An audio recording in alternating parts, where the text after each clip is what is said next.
Sehingga Maryam sampai sekarang paling akrab sama saya. Mungkin karena ketika dia lahir ke dunia, muka pertama yang dia lihat itu muka saya kali. Ini nih, lakukan. Akhirnya akrab sama saya. Ya Allah, udah punya anak perempuan 2, kasih saya anak laki-laki. Kalau bisa anaknya lembut, rambutnya gondrong. Sespesifik itu, saya kasih dia nama Yahya. Karena saya suka dengan nama Yahya, soalnya ini nama dari langit. Allah langsung ngasih selain nama Abdullah, Ibrahim, Muhammad pastinya, salah satunya Yahya. Pulang umrah, istirahat. Lahir anak laki-laki, lembut banget. Baru lahir aja suara nangisnya lembut. Suaranya kue-kuenya beda. Kasih nama Yahya. Sampai sekarang dia gondrong. Masuk SD, sama gurunya disuruh potong rambut. Saya bilang nggak usah masuk sekolah. Daripada potong rambut, mending nggak usah masuk sekolah. Bikin sekolah sendiri. Gara-gara dia disuruh potong rambut di sekolah orang, saya bikin sekolah sendiri. Sekolah Rimba Indonesia. Di sini boleh panjang rambut. Wow. Ya Allah, Yahya udah lahir anak laki-laki, rambutnya sepundak.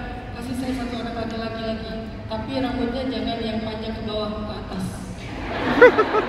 Nanti saya kasih dia nama Ertugrul Ghazi, karena berjuang.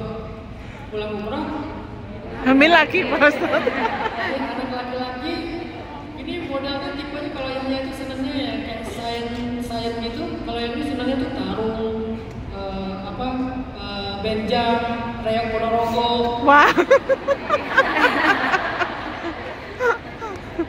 Rambutnya panjang segini, tapi pas dilepas ting balik ke atas. Mungkin dari saya kali. Ya Allah, saya pengen punya anak perempuan yang matanya dekok, yang mukanya tuh Aceh banget. Karena belum ada yang Aceh, semuanya campurannya yang pengen Aceh banget gitu. Nanti saya kasih dia nama pejuang Aceh, Mutia, Mutiah. Akhirnya pulang dari umrah. Perempuan namain Mutia. Aceh pride banget. Saya tanya sama Mutia mau jalan-jalan kemana? Ke Kapadokia, ke Jepang, atau kemana? Ke Aceh. Pilihannya ke tempat-tempat yang keren, malah dia milihnya ke Aceh. Mau ngajak makan, Mutia mau makan apa? Mie Aceh. Pokoknya Aceh banget tuh, gara-gara tadi doanya kayak gitu. Tahu nggak kenapa saya yakin banget dengan doa? Karena tahu kata Nabi, Allah pasti memberikan kalau mintanya baik-baik. Di depan Ka'bah ya Allah. Jangan fulus.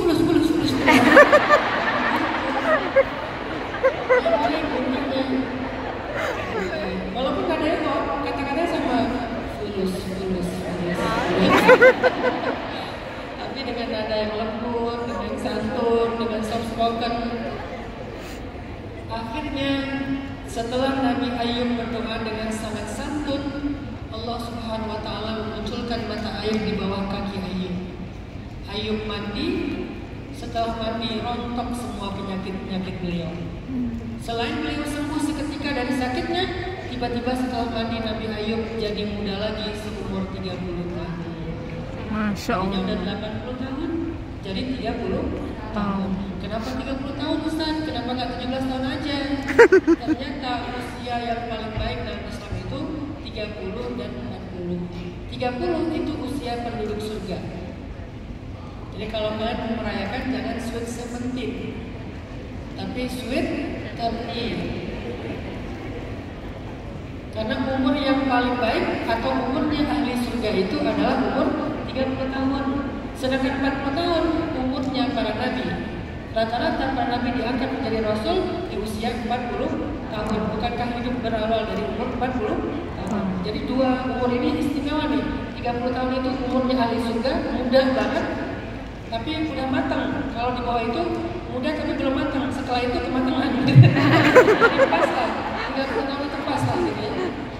Sedangkan umur kebijaksanaan itu biasanya 40 tahun. Umur sempurna itu 30 tahun, umur bijaksana itu 40 tahun. Sehingga Nabi Ayub muda lagi jadi umur 30 tahun. Ganteng, keren. Karena semua nabi itu pasti good looking kan. Amin. Karena nabi yang jelek, semua nabi itu keren-keren. Ambasador langit, orang ambasador bumi aja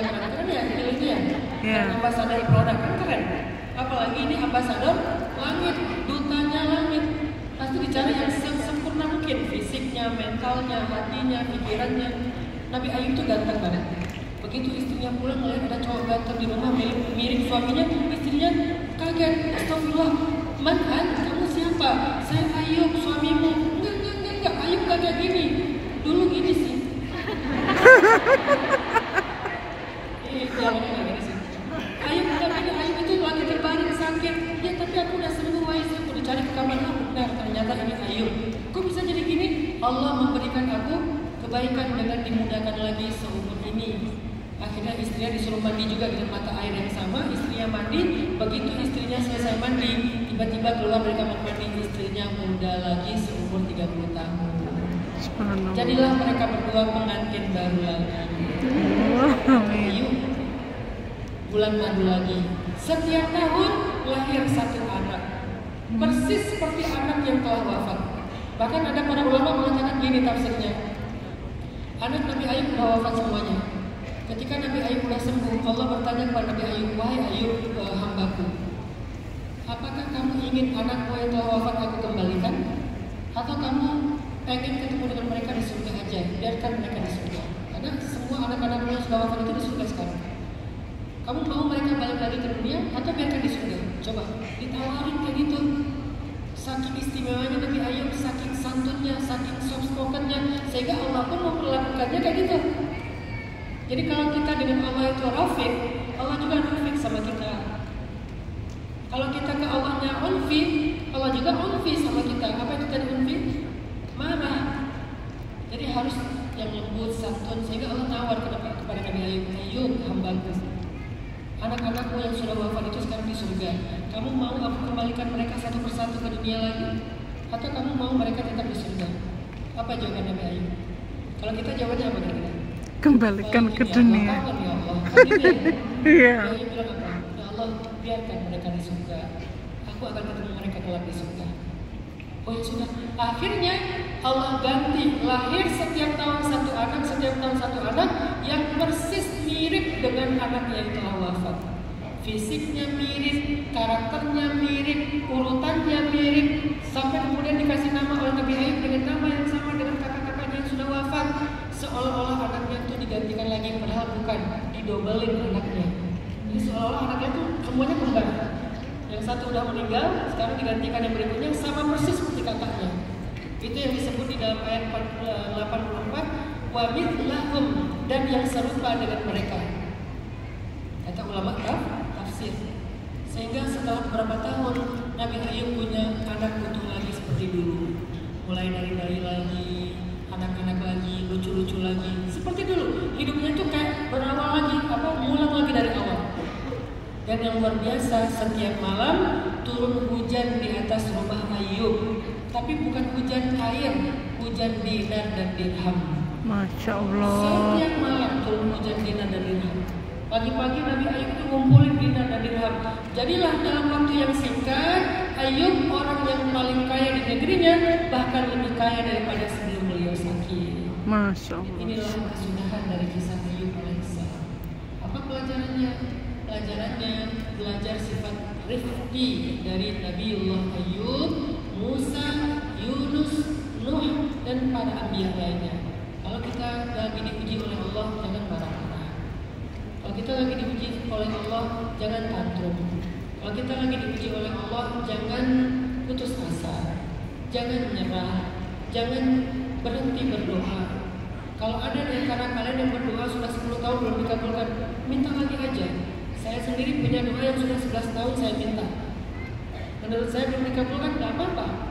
Kenapa? Karena Allah itu senang ilham, senang hambanya merengek. Jadi saya merengek aja terus. Toh doa itu juga ibadah kan? Nggak mungkin nggak dikabulkan. Cuma Allah lebih tahu kapan waktu yang tepat. Ada doa yang sudah 1 tahun saya doa, ada doa yang sudah 5 tahun, ada yang 10 tahun, ada doa sekarang berarti udah 30 tahun saya minta. Udah 30 tahun saya minta doa yang sama, nggak pernah berhenti. Setiap saya umrah doa itu lagi, nggak saya ganti, nggak. Ya Allah kayaknya nggak akan dikabulkan ya. Udah deh ya Allah nggak apa-apa, saya minta yang lain aja. Enggak, pasti dikabulkan. Jadi minta itu aja terus. Orang Nabi Zakaria 50 tahun, saya 30 tahun nggak ada apa-apanya. Lagian yang 30 tahun ini bukan doa yang darurat banget gitu. Kayak minta sesuatu kayak wishlist kita lah dalam hidup gitu ya. Dan 30 tahun belum dikaruniai nggak apa-apa. Di Bisa urusan dunia, bisa urusan agama. Masing-masing kita kan punya wishlist nih. Urusan dunia kan apa? Pengen jalan-jalan ke Kapadokia, it's my dream. Umrah Udah pasta. 10 tahun minta jalan-jalan ke Kapadokia. Baru sampai ke Ancol. Oke? Doa lagi aja. Ya Allah pengen banget umroh, tapi duitnya sering dipakai untuk kebutuhan sehari. Gak apa-apa, doa lagi aja. Ya Allah pengen ini, ya Allah pengen itu, pengen hafal Quran, ya Allah pengen apa? Kalau yang masih belajar, ya Allah pengen kuliah di mana? Gak apa-apa, udah setahun, 2 tahun, 3 tahun, doa aja yang panjang. Itu namanya rifqi. Dia tetap meminta dengan lembut, dia gak nyerah, dia gak berputus asa, dia gak marah, dia gak tantrum di hadapan Allah.